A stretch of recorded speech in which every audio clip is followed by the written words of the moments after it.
Hello, YouTube, and welcome to The Real Siberius. This episode is going to be a little bit different. When I first started this channel, I had an idea of what I wanted it to be, and my very first video reflected that idea. It was the LeBron James fanboy excuse checklist. I still stand by that checklist. Every single time I hear a fanboy, they just check off each one because they don't have unique ideas. They don't have their own perspective. They just regurgitate what they heard sports media talking head say. But that's not what this video is about. This video is about my new impression of what I would like this channel to be. I still want to talk about basketball. Basketball is something that I love, but it's not the only thing that I love. For the vast majority of my life, I've been on a path of personal growth and improvement. And before my accident in 2023, I was in a dark, dark place. My dad had died a few years earlier. My dog had died, and I had lost my lust for life. And I kind of withdrew into my own world, alienating my wife, my friends, and ultimately myself. I wasn't brave enough or strong enough at the time to face my issues, to confront my demons, to process my emotions, to face my anger. And so I just withdrew and isolated within myself.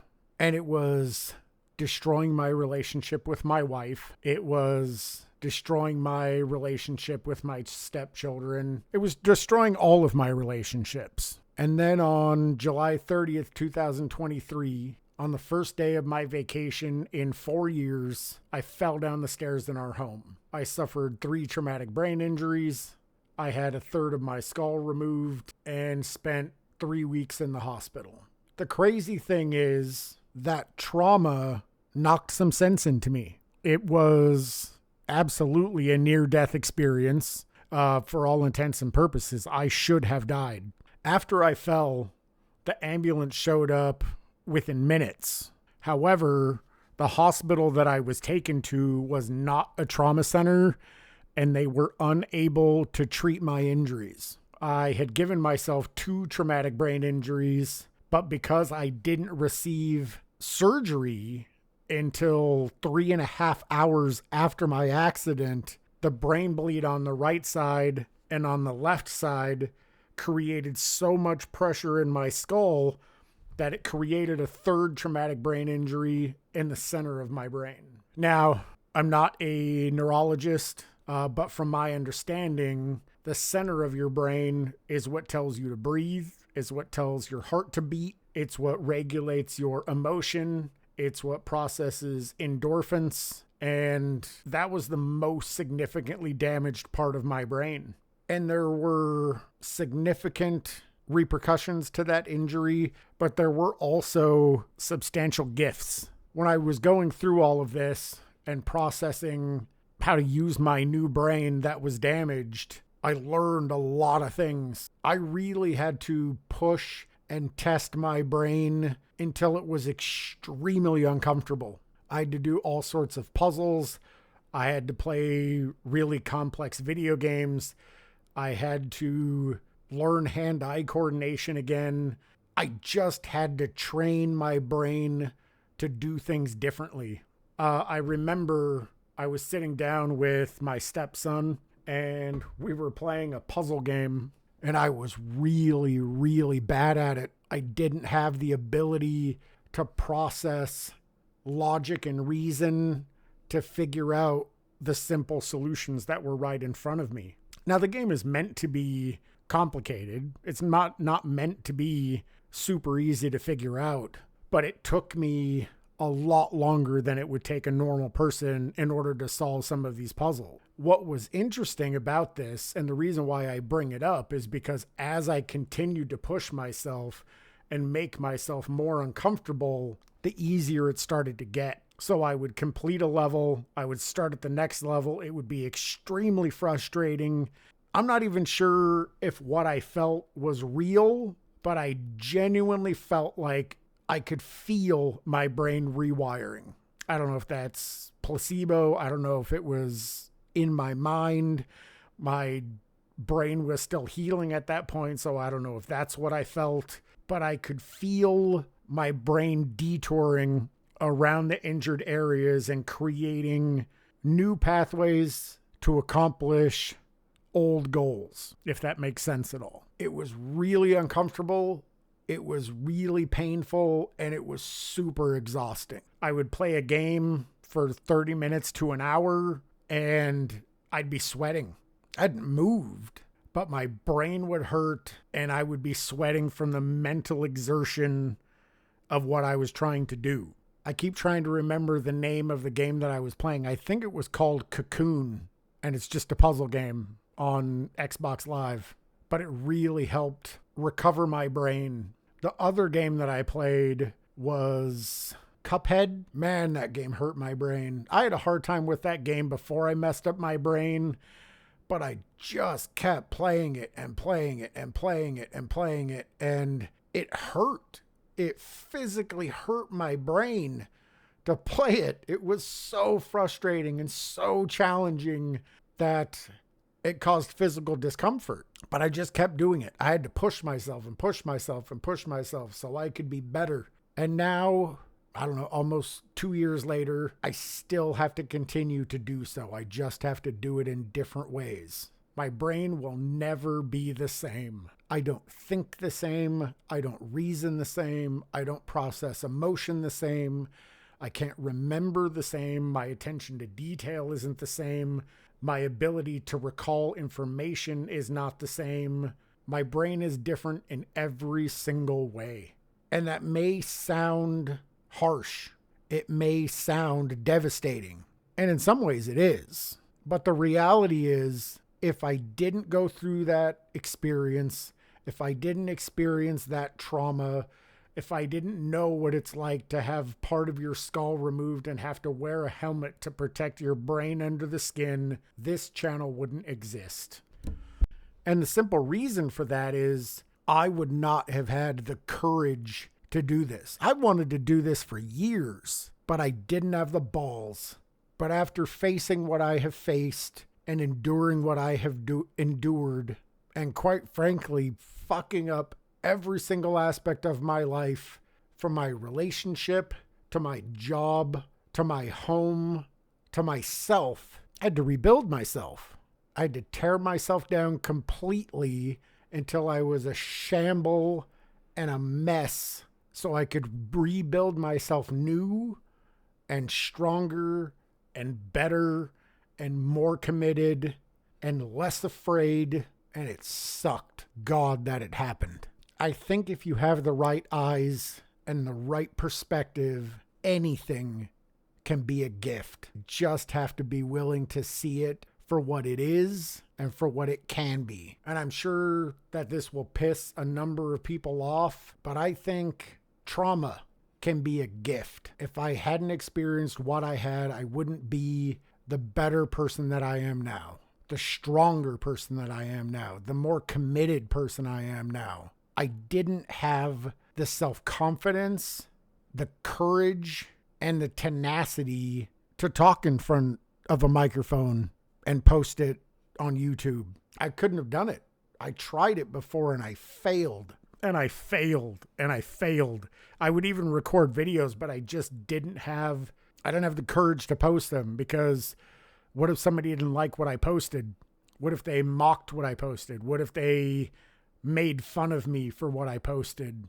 All of that's still very possible now. It's just that after what I've gone through, I wouldn't care. And this is actually where the point of this video comes in. Self-confidence. How do you have self-confidence without developing an ego?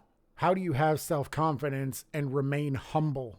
I think part of that is you can be confident in yourself, but still have the ability and the desire to grow and to change and to be better.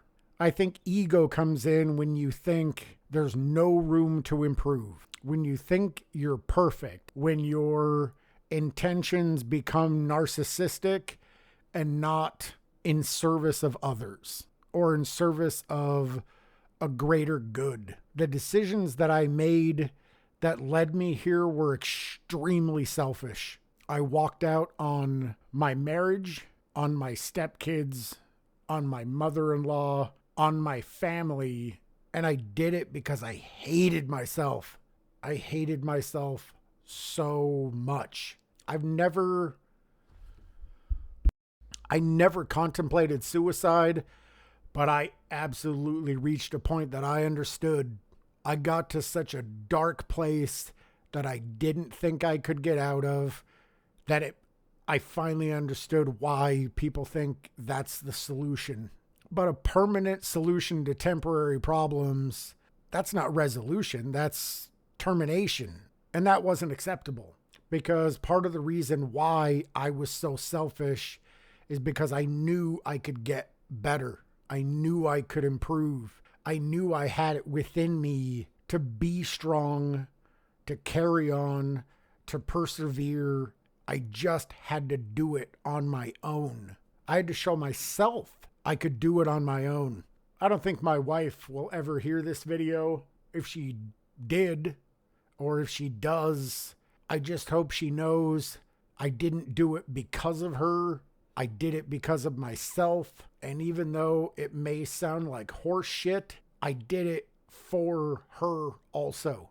I was broken. I didn't leave, and I didn't put myself in a situation that I had to deal with all of this on my own. I don't think it would have got done. Not because I wouldn't have wanted to, but because I would have continued to be weak. I would have continued to use her as a crutch. And because she loved me as much as she wouldn't want to, I think she would have allowed me to. I can't take it back. I wish I could do things differently. I wish I could have found a more constructive and positive way to deal with the hate and conflict within me. I didn't know how.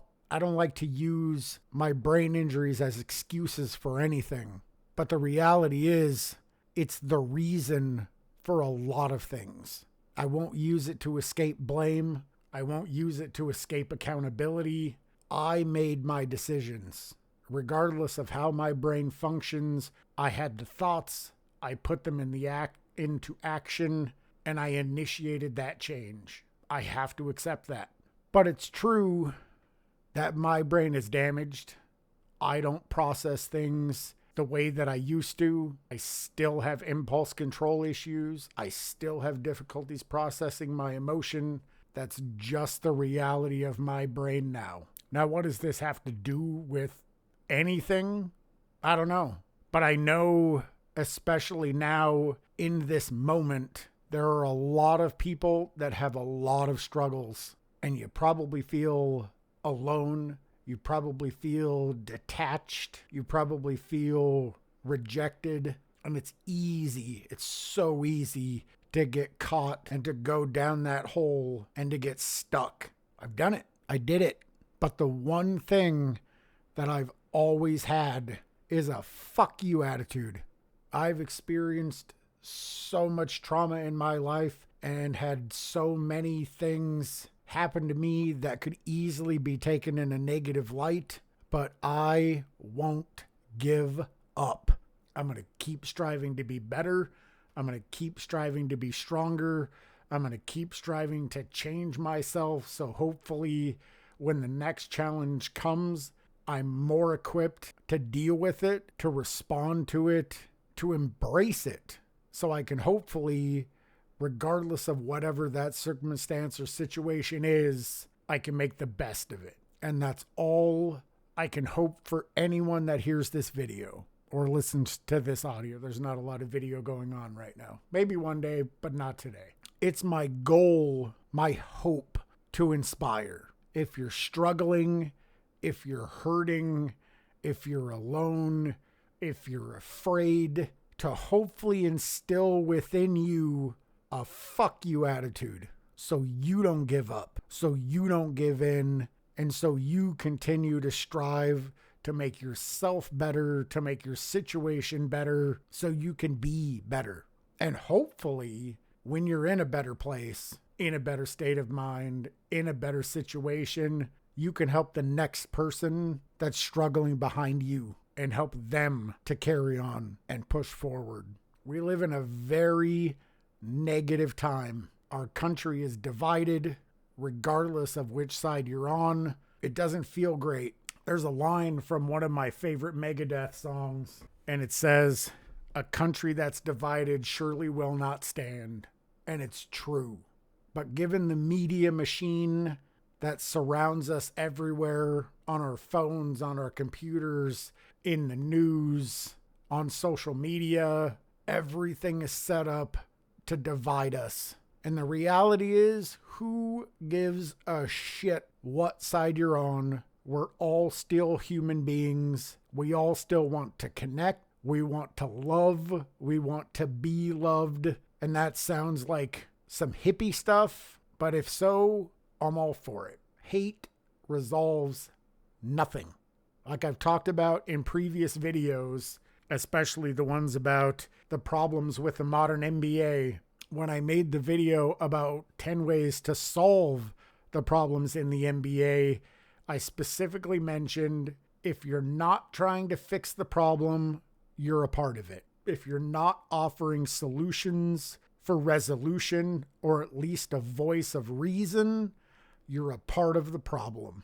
I don't want to be a part of the problem. I don't have the answers. I have a fucked up brain. Certainly people don't need to come looking at me or to me for ways to fix the problem in our world. I have no idea. I'm struggling with fixing the problems in my own world, so my hands are full. But I at least want to be a positive beacon.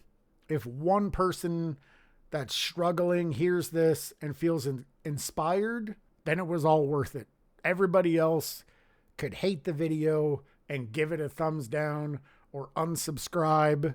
But if one person got the message that I was trying to deliver, then it's all absolutely worth it. I'm not making these videos for fame or fortune, because the reality is neither of them are ever going to come to pass. I do it because these are things that I'm passionate about, so I want to do it. But I also do it because there have been times where I needed help. And I have an excellent support system around me. I have a lot of people that have faith in me and give me strength. But sometimes the biggest help I ever got were from people I've never met in my life. I had posted on Reddit under Roast Me after I had my brain put back in and my skin had healed up a little bit. And it was hilarious. I'm a glutton. I loved it when people were just absolutely hammering me. I've done Roast Me a few times and I thought it was absolutely hilarious every time. But then I did Toast Me. Everyone had such positive things to say. But there was one individual, and I won't say their name because I don't know if they would want me to, but they read through my post history. They dug into things that I had posted on, my comments, my responses, and they made an extremely thoughtful post that was personal, that was inspiring, that was genuine about what a cool person that they thought I was, that they didn't think I had a negative bone in my body, that despite what I've been through, my perseverance and my unwillingness to give up gave them hope. I still have never met this person. We exchanged a few words back and forth in the comments, but I don't even know if they know how much that comment meant to me, and they're just a stranger. Sometimes it's more impactful when you hear it from a stranger, because I think we all so easily dismiss the positive things that people say to us or about us.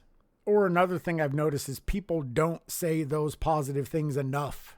One thing that I got from my dad throughout his life, throughout my life, before he died, was he always told me he was proud of me. Sometimes for the dumbest shit. He would say, oh, I'm so proud of, that you and your wife keep your house so clean and it's so organized and it looks so nice. And I'm like, isn't that what you're supposed to do? Or I told him that, I bought a new pair of shoes, or I bought a new album, or anything that I said, anything that I did, he constantly told me he was proud of me.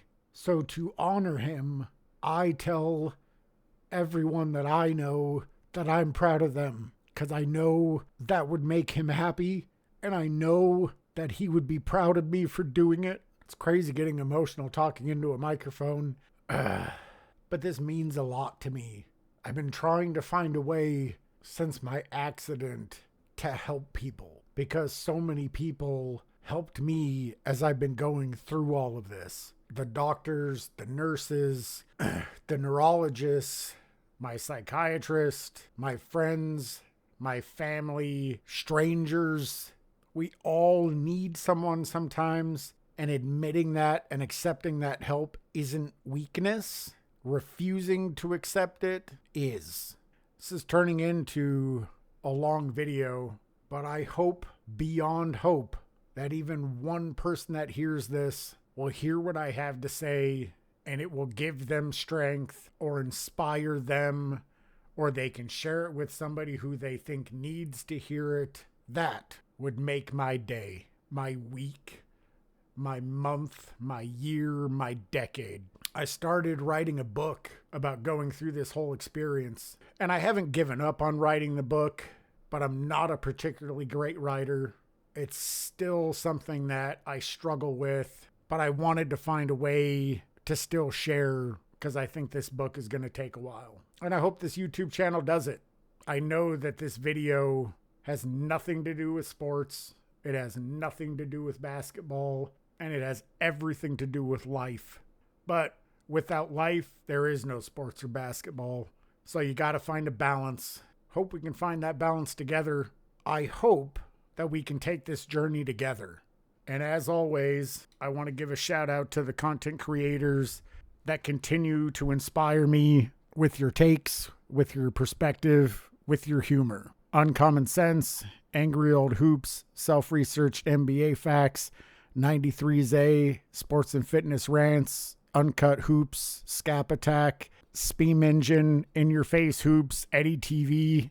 All of your guys' content inspires me to create my own content, to up my game, because I'll be fucked if somebody's going to be better than me. And I just want to say thank you. If you made it to the end of the video, I appreciate it, and I'll see you in the next one.